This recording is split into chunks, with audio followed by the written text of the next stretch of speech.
Good evening, everybody. Thank you, Archie. Now, I'm going to talk about how sport, but more importantly, how the human spirit and sheer determination enabled me to overcome seemingly insurmountable obstacles to achieve my dreams. I was born in Lagos, Nigeria, and at the age of 15 months, I fell ill with fever-like symptoms, and I was told I've got the biggest feet in the world for a baby.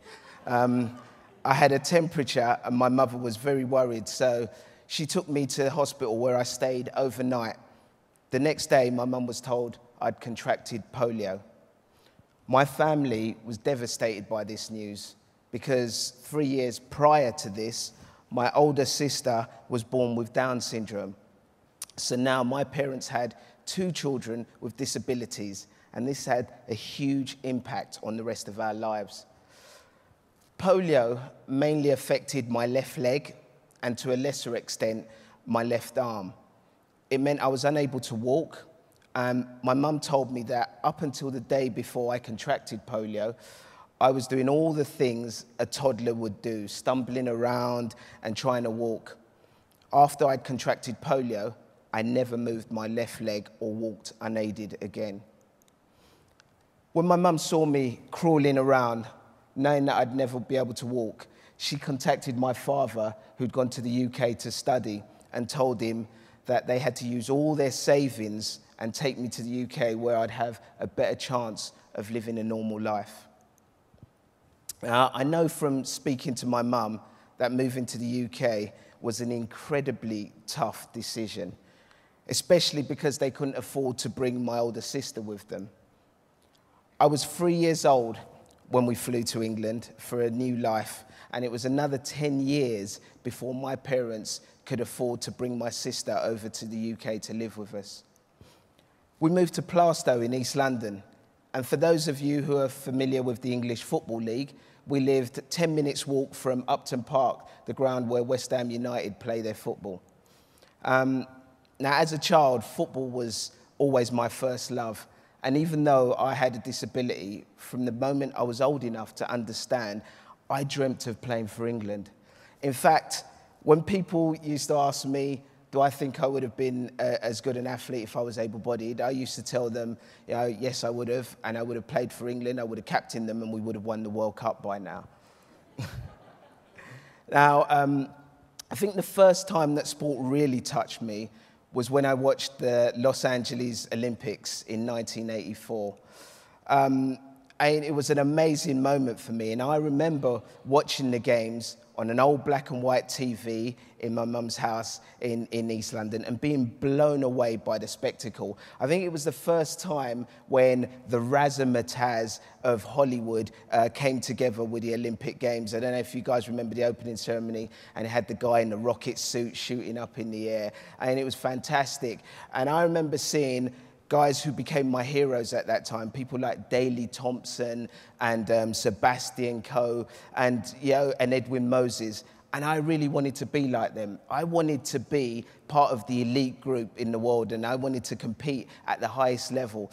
So what I used to do, because I was so passionate about sport, when I was watching the games, I'd be sitting on the sofa and I'd watch the 100 meters, and as soon as the gun would go off, I'd have my eyes closed and I'd start pumping my arms, imagining that I was doing the 100 meters, and when the 110-meter hurdles would start, I'd do exactly the same thing, and I'd give it a little hop on the sofa, and by the time it got to the 10,000 meters, I was absolutely shattered because I did all the heats as well. And my mum would open the door and she'd look in through the door and think, what is this boy doing? Is he crazy? But that was how much I wanted to be, an athlete, and I wanted to be part of the games. But one of the other really important times for me and a really important day for me was my first day at school. And the reason why this was really important was because back when I was starting primary school in the UK, schools were separated into mainstream schools and disability schools. Now, if you were able-bodied, like most people here, you went to a mainstream school. If you were disabled, you had to go to a disability school. But my father was adamant. He was determined that I should go to a mainstream school. He said, you're going to grow up in an able-bodied world, and I don't care how hard the school is going to be for you. You know, I want to prepare you as best as possible for your later life. And my dad had to work tooth and nail. He really had to work very hard to convince the education authority in East London to allow me to go to a school. And although I used to walk around using calipers, iron calipers, which were put on my left leg, it was still very difficult to find a school that would accept me. But finally, after about a year of arguing, you know, and if you'd ever met my father, you know you don't mess with him. He finally won and got me into a school called Creedon Primary School in Upton Park. And I remember my first day of school. I remember it like it was yesterday. And I know on that first morning when I was getting up for school, I know there was a number of people, groups of people, who were extremely worried. I know the education authority were probably worried because the school wasn't accessible. It didn't have ramps, it didn't have lifts, it had stairs. It was an old school that was built before the war. So they were worried as to how I was going to cope. I know the teachers were worried because I was going to be the first disabled pupil in this school. And I know my parents were worried because they were worried, had they made the right decision? You know, if anything went wrong, if I got bullied, they were the ones who were going to have to pick up the pieces. But I was also extremely worried. And the reason why I was worried was completely different to why my parents or the teachers or the education authorities were worried. I was worried because the day before my first day of school, on a Sunday, my mum took me to a very famous market in the East End of London called Petticoat Lane Market. And at Petticoat Lane Market, my mum decided to buy me a pair of pink checkered flares, and she bought me a whole pink checkered flared suit. You know, and she thought this was the best type of clothing for her son to wear on his first day of school in the East End of London. She also combed my hair into a crazy afro, and she combed the side part in the size of the Blackwall Tunnel in my hair. And I think it was a great ploy by my mum because it took my mind off my physical disability and put my mind onto my fashion disability. And I remember walking to school freaking out, really worried, thinking, you know, what are the kids going to say? They're going to start taking a mickey out of me. And I had to start thinking in my head, what could I do? Different comebacks to them to stop them from like taking a mickey out of me. But when we walked into the school playground, the first thing I saw was a group of boys in the corner playing football. And I already told you that I was mad about sport. So I went over to those guys and I asked if I could join in. They took one look at me in my pink checkered flared suit and my bow tie and my crazy hair, and they said, no way. But I was very determined, just like my father, and I moaned and nagged at these guys all day. And by the final play time, they decided just to shut me up to allow me to play. Now, the usual thing happened. Two captains, the two best players in either team, picked two teams. And, of course, I was picked last. And they said, stick him in goal, where he was out the way and he won't dazzle us with his crazy flares and his mad haircut. So there I was in goal, and within the first 5 minutes of being in goal, one of the best footballers in the school, a guy called Stuart Harvey, broke loose, and he was one-on-one against me. As I said, I can remember this like it was yesterday. So here I am in goal, jumpers for goalposts on either side, pink checkered suit. I had this big Parker coat on with mittens attached to strings on the end of the coat. I had my big afro, and I'm moving from side to side. And when I remember this moment, it's like everything was happening in slow motion, and there's music playing. And Stuart Harvey blasts this ball, and somehow I managed to throw myself to one side and save what was going to be a certain goal. And as I was on the floor, it felt like the whole playground just went silent and everyone was staring at me. And I went from this fashion freak with a dodgy leg and crazy hair to this schoolboy sporting hero all in one afternoon because of that moment. I even remember one of the biggest kids in the school, a guy called Spencer Greenfield, coming up to me and in true East London fashion saying, Ade, or whatever your name is, if anyone says anything to you about your dodgy leg, your dodgy clothes, your dodgy hair, or your dodgy name, come to me and I'll sort them out because you're one of us now. And that was the moment when I really knew that sport, would open doors for me. It boosted my confidence, and it showed me that it'd be the key to my success. It broke down barriers, and I was good at it. I enjoyed what I was doing. But the next key moment for me in my life was when I discovered wheelchair basketball, and this happened by total luck. I was about 12 or 13, and I was spotted by some physiotherapists who were based in East London, and they had a wheelchair basketball team, and they spotted me as I was being raced through the streets by my mates in a Tesco shopping trolley. Now, the reason why I was being raced through the streets in the Tesco shopping trolley was because when I used to walk around on my calipers, I couldn't keep up with them. And you know what kids are like when you're getting up to mischief, you want to get around as quickly as possible. So we thought the best mode of transport was for me to hop in a trolley and for them to roll me all over the place, which was great. But I was fortunate enough to be spotted by O&K, and they asked me if I'd like to play wheelchair basketball. Initially, I looked at them and I thought, wheelchair basketball, how's that work? That's just impossible, because I'd never seen basketball before. But they convinced me to go to a place called Stoke Mandeville, where they were hosting the Junior Wheelchair Games. And when I got there, I was expecting to see people in old, beat-up wheelchairs. I don't know if you remember the detective series on TV called Ironside. I was expecting them to be in chairs like that and to be pushed around and race about. But what I saw was guys from the Great Britain team who were in the state-of-the-art wheelchairs. They had big muscles, they were shooting three-point shots, hitting reverse laps, doing amazing things. And for the first time, I saw something different. I didn't see people in wheelchairs, I saw athletes. And I thought, this is what I want to do. This is what I want to do. I want to start playing wheelchair basketball.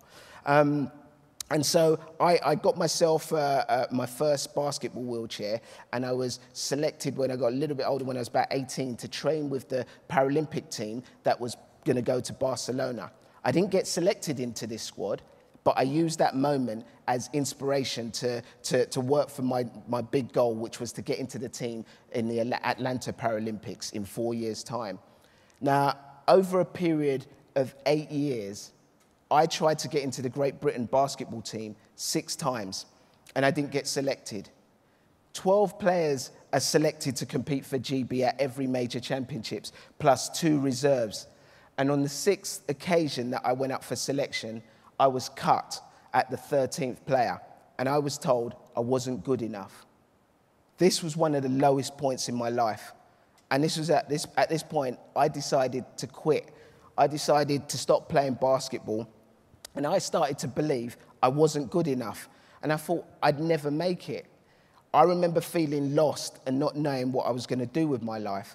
I had many arguments with my father, and he felt I was wasting my life chasing a crazy dream.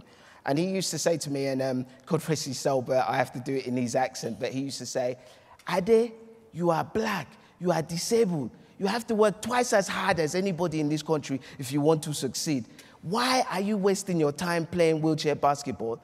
Wheelchair basketball will get you nowhere. I remember him saying that, and his words used to echo in my head, and I started to think, well, that's it, I'm not going to make it.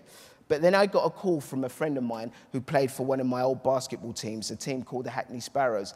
And he told me they were going to play in a wheelchair basketball tournament in Cyprus, and they'd like me to come as a guest player. So I went over to Cyprus, played in this tournament, and we got to the semi-final of this wheelchair basketball tournament. And I don't know if any of you guys have ever seen a wheelchair basketball game. It's just like able-bodied basketball. You're supposed to have 5 players against 5. Well, with 2 minutes to go, we had 3 players left on the court. The rest of the players had all been fouled out, including myself. And I sat on the sideline, sulking, and I called a timeout. And the 3 players that were on the side of the court, I said to them, look, let's stop playing. Let's stop playing in protest. The referees, they don't want us to get into this final. They don't want us to win this game. And I remember one of the players, Andy, he's only young, he was about 15 or 16 at the time, looking me in the eye and saying, Ade, we can still win this game. And I looked at him and I thought, he's crazy. 3 players against 5. They're always going to have 2 extra men. Even though we were winning by a couple of points, there was still 2 minutes to go. But I thought, Who am I to deny these guys the opportunity of going out there and playing? You know, at the end, when we lose the game, I said, we'll go and talk about it and talk about how we were cheated out of the game. So I let them play, and the craziest game of wheelchair basketball just passed by. It was like there was a lid on the basket for the other team that we were playing. We were playing against a German team in the semi-final, and they just could not score. And with 11 seconds to go, we're losing by 2 points. I'm thinking, 2-point loss, 3 against 5. I'll take that, that's fair play. But I remember one of our players, Jiggy, with 11 seconds to go, at the halfway line, he's sideways on. He's got a player here stopping him from moving, a player there stopping him from moving, and a player behind him.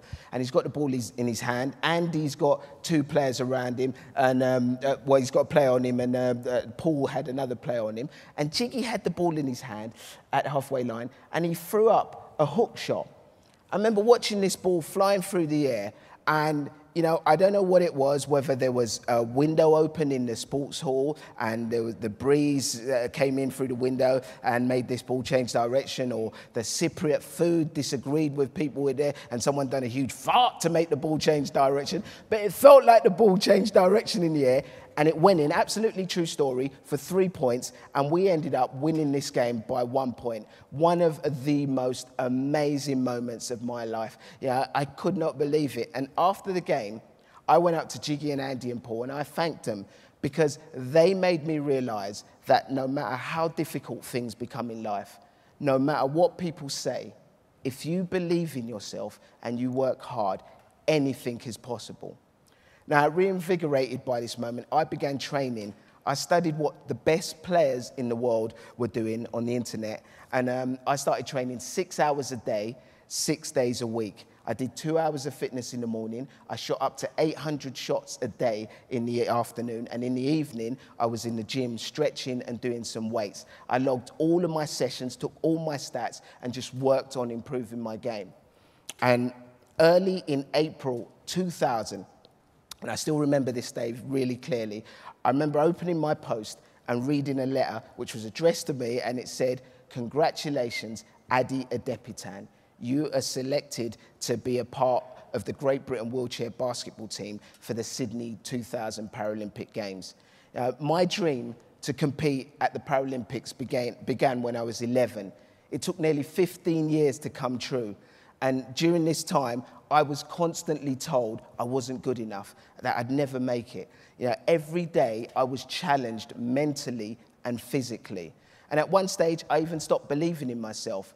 But as a result of those tough times that I endured, I learned a valuable lesson. And that was, find something you love doing, work your backside off, believe in yourself, and most importantly, never give up. And when you follow these rules, good things can happen like this. The rebound. Now then, we don't want them to get a three-pointer. The clock's gone, and we're through. Yes. And Great Britain are through to the semi-final, 62-59. And that was a sensational piece of play, particularly by Ade Adepitan, to hit those free shots at the end. And the team coming across to say, well done. And they have beaten the world champions. They're through to the semi-final against Australia. And at the very least, at the end of it all, we'll be playing for bronze medal, if not better. We've got Australia. Look at this. Dave Titmuss has done well. So has Nigel Smith. That was an emotional moment for us. We beat the USA in the quarterfinals of the Athens Paralympics. They were ranked #1 in the world. We were ranked number 10 or 12, and nobody expected us to win the game. And I hit the winning baskets. And, you know, if I hadn't have believed in myself, that moment would never have happened. Now, earlier this year, I went to Nigeria to make a documentary for Channel 4 about the fight to eradicate polio. Making the documentary took me on a very personal journey. It didn't take long for me to realize how lucky I was, and if it wasn't for the determination and the bravery of my parents, my life would have been very different. In Nigeria, I saw things that broke my heart. I saw children like Abdul Latif. Now, he hadn't been vaccinated as a baby, and now he has polio, and the rest of his life is going to be a huge battle. He's going to watch his friends running around, playing sport and going to school and doing many things that he will struggle to do. He'll have mornings when he wakes up as a young teenager, trying to keep the tears away and wondering why his life is so much harder than everybody else's. I also saw things that made me believe that we can defeat polio all over the world. You know, people like Aminu, who worked in Kanu with the Polio Association, and Zainab, one of the directors at a local TV station in Sokoto, and also the para-soccer guys.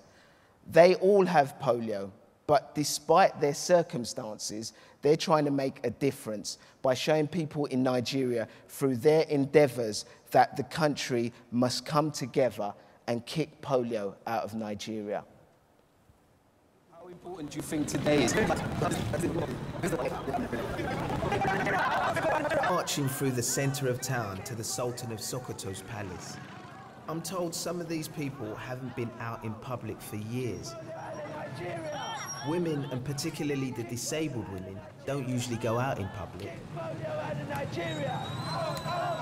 We want to convince the doubters that they should accept the vaccine. It's the only way to stop their children from becoming like us. This is amazing though, this is great. Everyone's buying into it, people are looking at us. You know, I think we're getting a message across. Kick polio out of Nigeria! Kick polio out of Nigeria!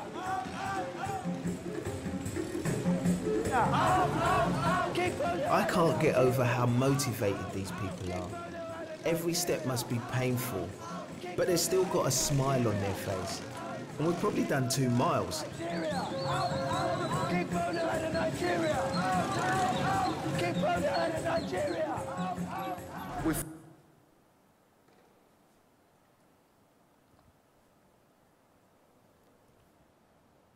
I think we lost some sound there. This is from a rally in Sokoto, where I took some polio survivors just to increase the awareness of people of what it's like to have polio, you know, so people understand how debilitating the polio can be. But moving on from that, I want to connect it a little bit back to sport. And, you know, I love sport because every day it gives you the opportunity to be better than you were the day before. And I've learned from my journey that anything is possible. I contracted polio at 15 months, traveled to the UK at the age of 3. I had a dream and I did not allow anything to stop me from making it happen. And I believe the same philosophy can be used in all aspects of life. When we eradicate polio from the world, we'll not only create a blueprint to fight other global diseases, we'll also create a better future for all of our children. Thank you very much.